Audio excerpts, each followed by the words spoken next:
Ganun ba? Kaya kahit madalas ako sumuway sa papa ko, hindi talaga ako napapagalitan.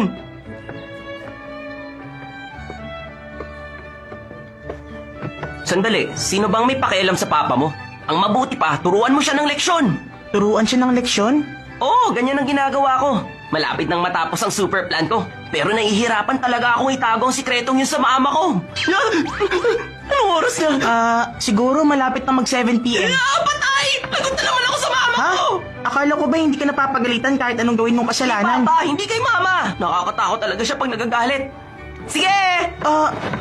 Becky, huwag ka magpapabuli kahit kailan. Turuan mo sila ng leksyon. Okay.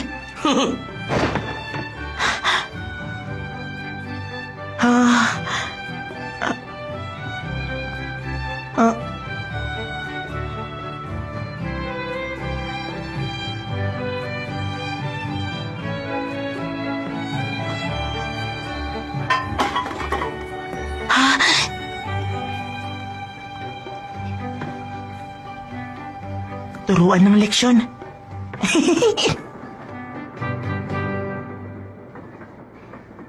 Nandito na ako!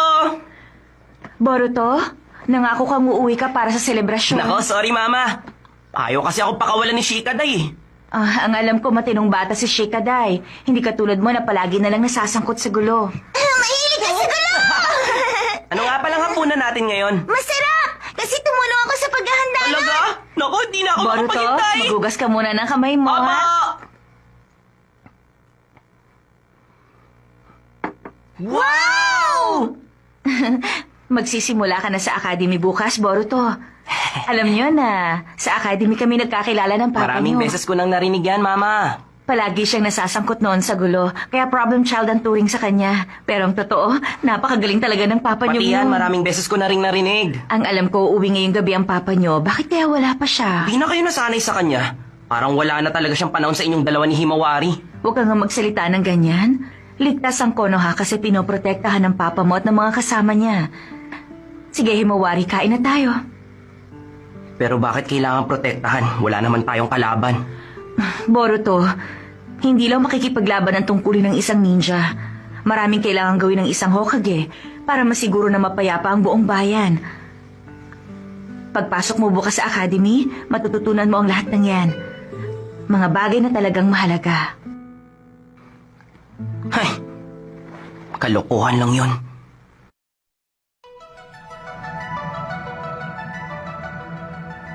Pero Papa, ayoko talagang pumasok sa academy.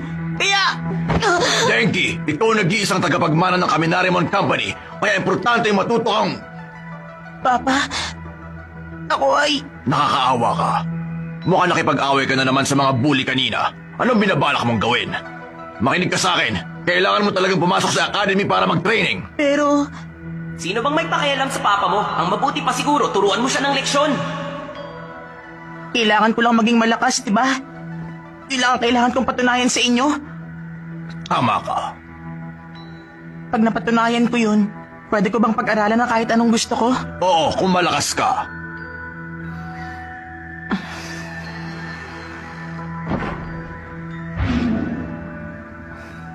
Kailangan maging malakas. Pero paano? Hindi naman ako malakas.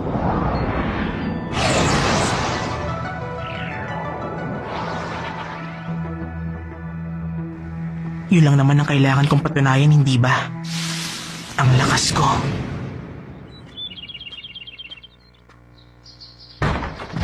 Patay! Siguradong lagot na ako ngayon! Hoy! Masama to!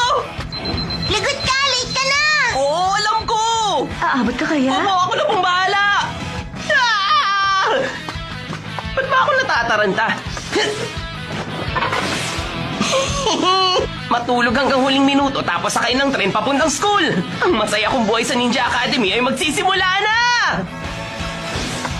Huh? Sakto, heto na ang tren. Si Denki yun ah.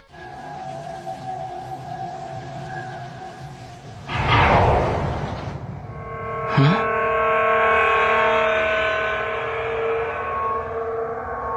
Ano kaya iyon?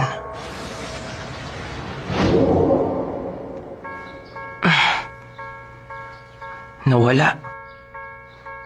Ah, sasakay din siya ng tren. Magkakasundo kami nito.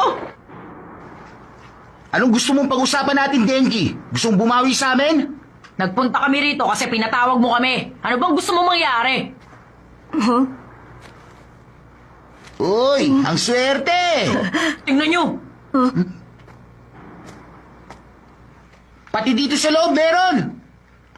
Parang di maganda to ah. Ano ka ba? Kunin natin na lahat ang pwede natin kunin. Minsan lang tayo swertein. Ha! Oo nga naman!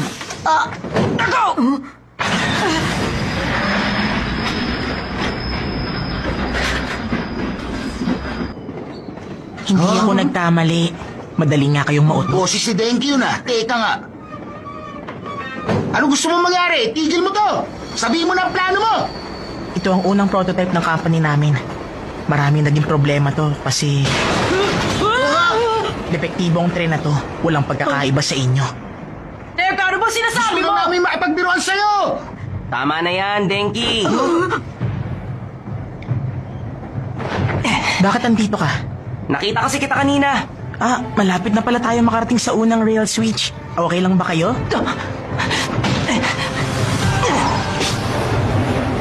Nakakainis! Malas mo naman. Ano bang nangyayari sa'yo? Sabihin mo sa akin. Importante ang opinyon ng papa ko. Ano ka mo? Kailangan kong makuha ang pagpayag niya.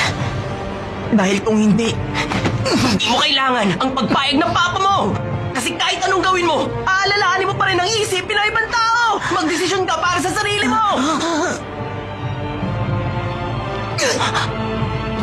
Ano nangyayari sa'yo? Hoy! Tama na yan! Tumingin kayo sa harap! Parating na yung isang tren!